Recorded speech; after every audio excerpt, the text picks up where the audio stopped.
Fala galera, eu sou o André Siqueira, estamos começando mais um Balacolacos e hoje vamos falar sobre o mês do orgulho LGBT. Não é isso mesmo, Júlia? É isso mesmo. E o mês de junho é um dos meses mais aguardados pelo pessoal da comunidade LGBTQIA+. Tá certo, né, essa sigla? Porque Tá certo, tem tá. várias Ainda siglas, bem, né? né? Tá crescendo, Tá tá ganhando crescendo. corpo, é isso, legal.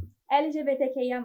E esse mês é muito importante porque nós temos várias manifestações e lutas por esses direitos, né? Mas também é cercado por vários eventos e a gente celebra, né, essa cultura também.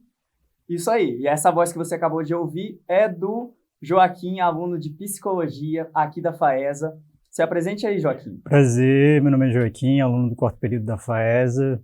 Vou estar conversando um pouquinho com vocês aí, podendo trocar ideia. E muito obrigado por me convidar, tá sendo muito bacana. O prazer é nosso. A gente também está aqui com o professor Felipe Dalorto, que está trabalhando num doutorado sobre esse assunto da representatividade LGBT nas mídias e também vai ajudar a gente a falar um pouquinho sobre isso. Então, eu quero iniciar a pergunta aqui para vocês de qual a importância desse mês para vocês. Primeira pergunta difícil, né, Felipe? Ele já chegou Já voadora. chega a voadora. Você diz para mim pessoalmente, ou você diz no sentido coletivo, assim, No a sentido pergunta? coletivo. No sentido Pra sociedade, coletivo né? para a sociedade, então. Cara, o mês do orgulho LGBT, eu acho que é o mês que a gente tem, assim, né, mais visibilidade, na verdade, para ser ouvido, para falar qualquer coisa, porque geralmente, no decorrer do ano, e até no próprio período do orgulho LGBTQIA+, a gente é muito esquecido, né, a gente é muito invibilizado pela mídia e por contexto no geral, assim. Certo. E para você, Darlo, o que você acha? Cara, eu acho que é fundamental, né? Gostei da fala do Joaquim de que a sigla só vem aumentando, e na verdade essas pessoas sempre estiveram presentes. O problema é que faltava justamente essa visibilidade. Então acho que o orgulho, né, o mês do orgulho, ele traz essa possibilidade, essa oportunidade de cada representante das siglas serem vistos e aí poderem ter amplificado a sua voz, porque muitas vezes a gente fala bem assim, né, nesse mês a gente deu voz para que a comunidade falasse.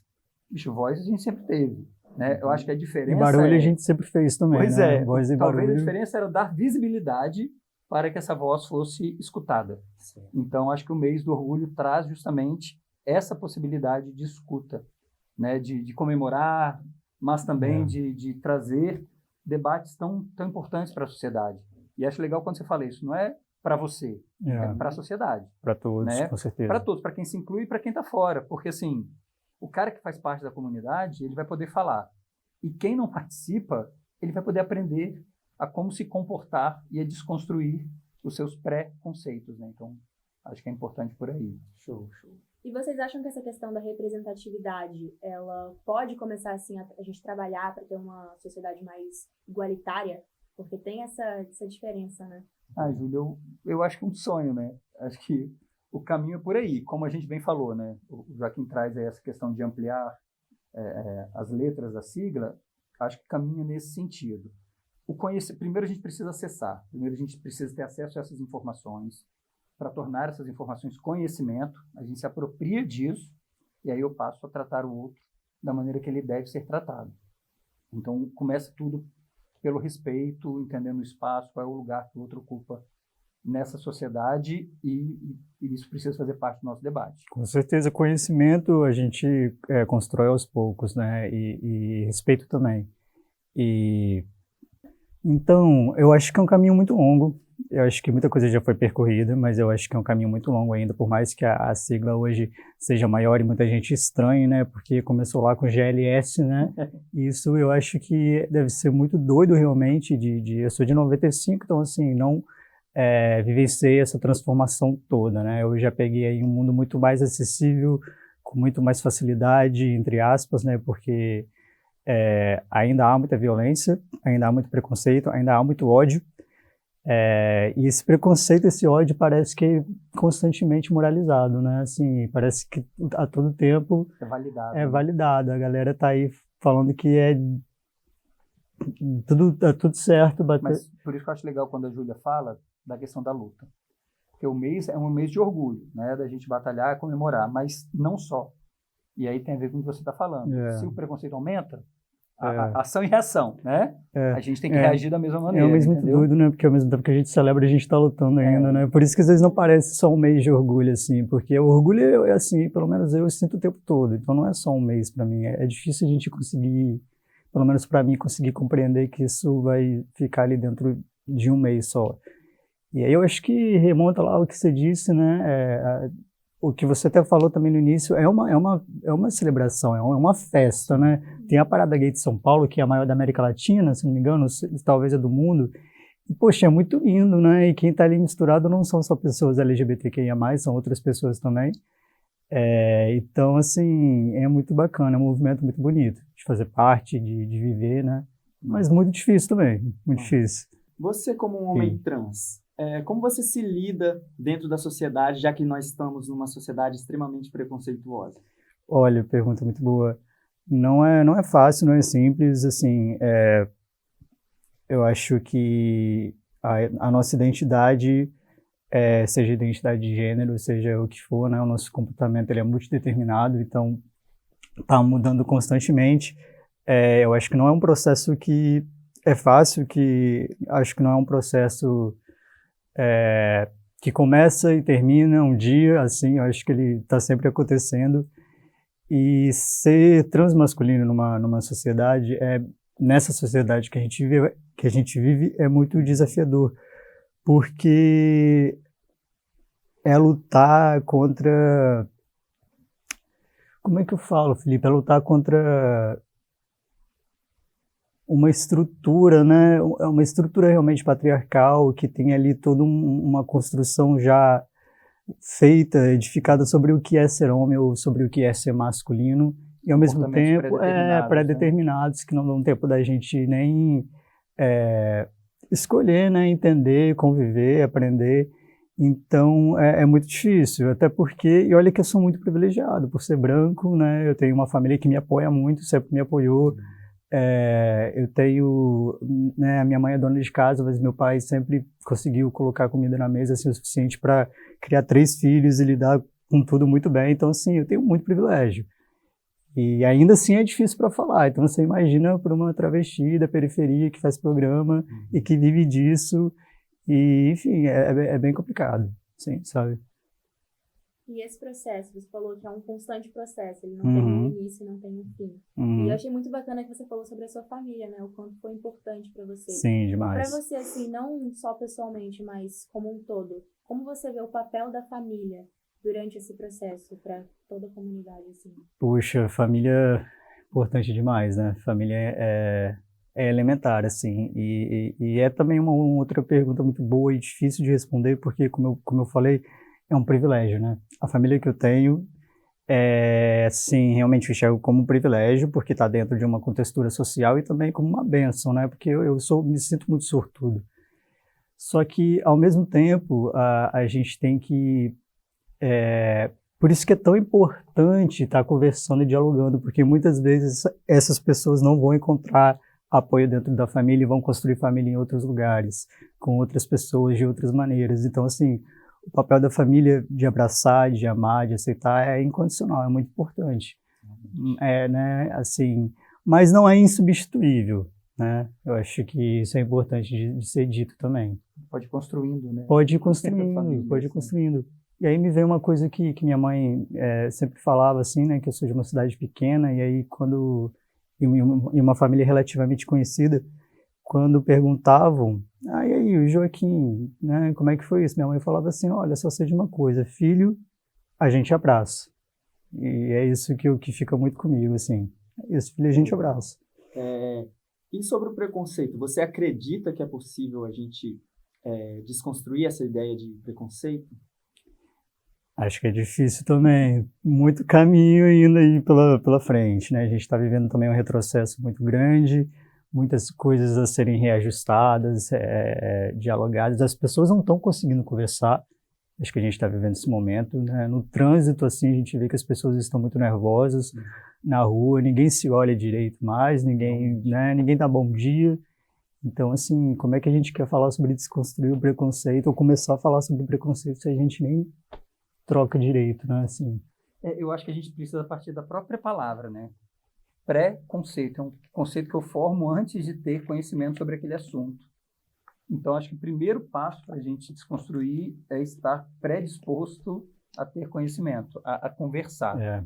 E aí, se a gente está num momento de uma sociedade tão polarizada, e é quando se fala, né, da comunidade LGBT, que ia mais, enfim, a história mostra, né, como é que é essa luta, essa divergência, ela é constante. É comum. Eu acho que precisa passar pelo conhecimento, precisa atingir outros campos, né, como o Joaquim falou aí, o momento social que a gente está vivendo, a conjuntura política está propícia à propagação cada vez maior dessa visão preconceituosa.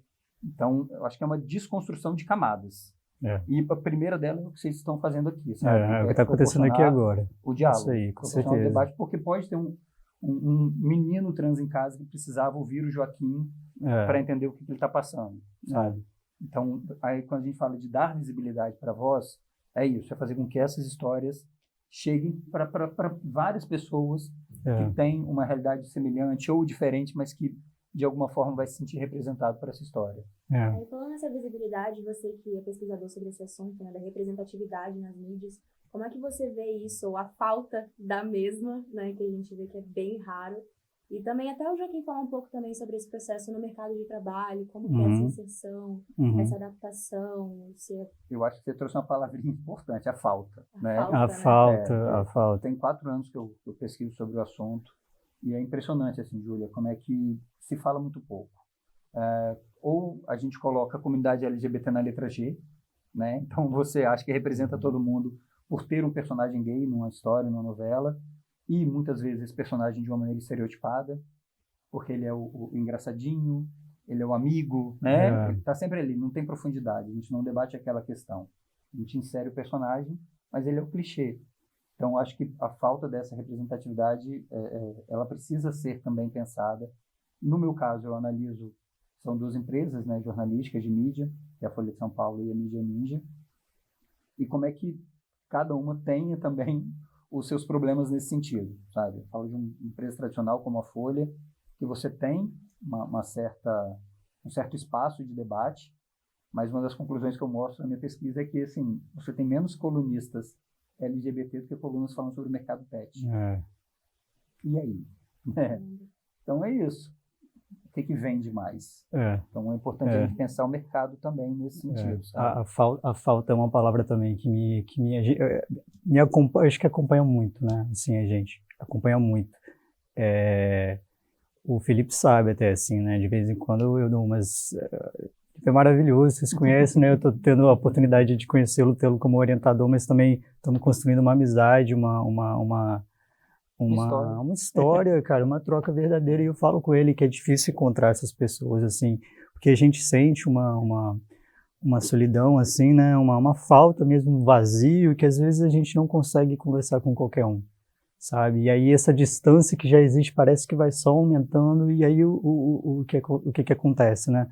As taxas de suicídio aumentam, as taxas de doença, de transtornos mentais psicológicos, melhor dizendo, também aumentam, e isso alimenta toda uma outra indústria e as pessoas só vão ficando cada vez mais doentes. Então é complicado. Mas agora a gente falando de orgulho mesmo, já que a gente está no mês do orgulho, a gente está celebrando isso. Para vocês, o que vocês veem como uma coisa que vocês têm para se orgulhar? Tudo. Tudo, não tem uma coisa assim que não me dê motivo de vida, assim, para mim é a coisa mais linda, de verdade. A gente teve uma conversa há um tempo no grupo de pesquisa sobre isso, e aí a gente ficou na hora que nessa pergunta foi feita, é legal você trazer isso, que ficou um climão, assim, mas, né, algumas pessoas falam, o que realmente a gente comemora, o que não se deve, e uma coisa que o próprio Joaquim comentou, esse senso de comunidade. Uma das coisas que eu acho importante destacar, a gente sente tanto falta hoje, né, de pessoas. A gente viveu aí 2 anos em completo isolamento, e a comunidade, a palavra é forte, né? A comunidade LGBTQIA+, eu acho que ela nos mostra a importância de ninguém escutar a mão de ninguém. Isso é importantíssimo, sabe? Ser suporte, enfim, eu acho que uma forma, né, de comemorar é isso, é pensar o coletivo. A gente vive em sociedade, a gente precisa do outro, a gente tem que se colaborar, sabe?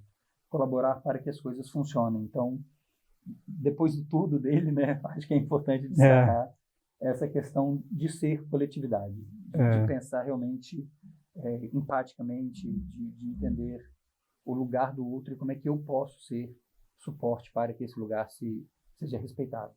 Mas é tudo, meu gente, é porque é cultura, né, é arte, como é que é, LGBT povo animado, né, que fala, e é muito isso, poxa, a gente e eu acho esse processo lindo, uma luta tão constante, tão violenta, e ser uma cultura, um grupo, uma comunidade tão unida e tão feliz, festiva, e tão né? festiva, tão orgulhosa, tão criativa, uma força política também, uma potência que eu fico, nossa, como é bom ser LGBTQIA+, como é bom ser trans. Fico muito orgulhoso.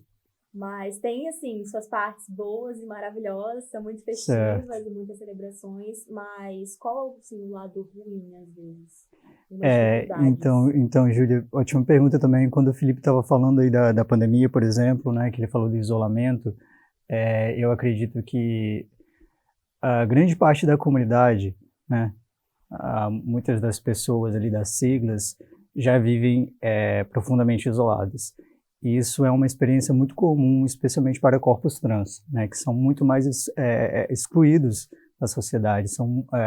Não quero dizer muito mais, né, mas a gente vê uma violência mais latente, assim, uma violência até mais violenta mesmo, uma violência mais selvagem, né? Então, assim, além disso, esse isolamento, apesar, né, de ser apesar de ser uma comunidade, apesar de ser uma galera tão preocupada e tão engajada em lutar por uma causa que é comum, né, o que parece ser comum, ao mesmo tempo, há muitas pessoas são excluídas, né, o Felipe, são Dentro da própria comunidade. dentro da própria comunidade, sofrem muito preconceito, sofrem transfobia, sofrem transmisoginia,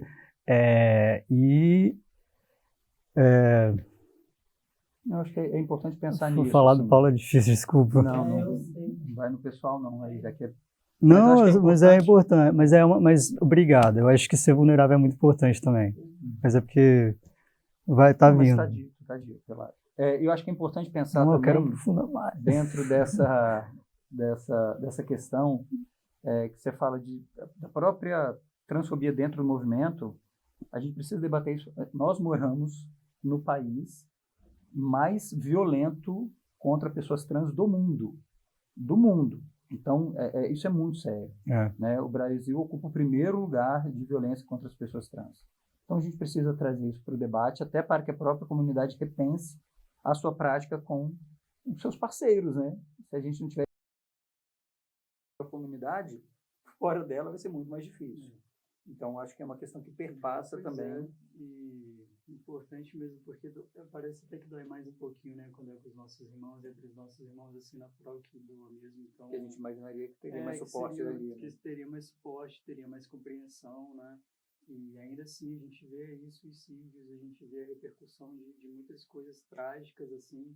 Eu já perdi amigos, já perdi amigas, e é complicado, é muito difícil, muito difícil. Mas é muito bom a gente estar conversando sobre isso e aprendendo. A gente comentou antes de começar a gravar que seria um grande aprendizado para a gente poder ouvir a sua experiência pessoal, Joaquim, poder ouvir um pouquinho de você, também o da Lô. Até mesmo para aprender isso tudo, isso né, que tudo vocês dele. têm passado pra gente. E sobre isso que a gente começou falando, né? É o conhecimento. Então, realmente, o diálogo, né? Como é que a gente vai desconstruir esse preconceito? Primeira coisa é conhecer antes de formar uma opinião, sabe? Então, acho que é fundamental, e um dos caminhos é o debate. Quando a gente fala conhecimento, a gente está falando de uma conversa mesmo, né? Um café e um pão de queijo, um pão de queijo, um pastel de cana. Cadê a produção? Café com queijo. Pode trazer. Pastel na feira, é isso, sim. É só se propor ouvir. Então, acho que é isso. Vamos encerrando mais um Balacolacos. Dessa vez a gente teve uma produção especial. Vocês estão vendo um novo formato aí que a gente está trazendo. E é isso, né? Bastante. Espero que vocês também tenham aprendido bastante um pouquinho com essa conversa, que tenham entendido mais um pouco. E é isso, muito obrigada por terem assistido aqui, obrada pela presença de vocês. Valeu, convidem mais vezes. Pode deixar. Muito obrigado a todos. Tchau, Tchau! gente, até o próximo Balacolacos.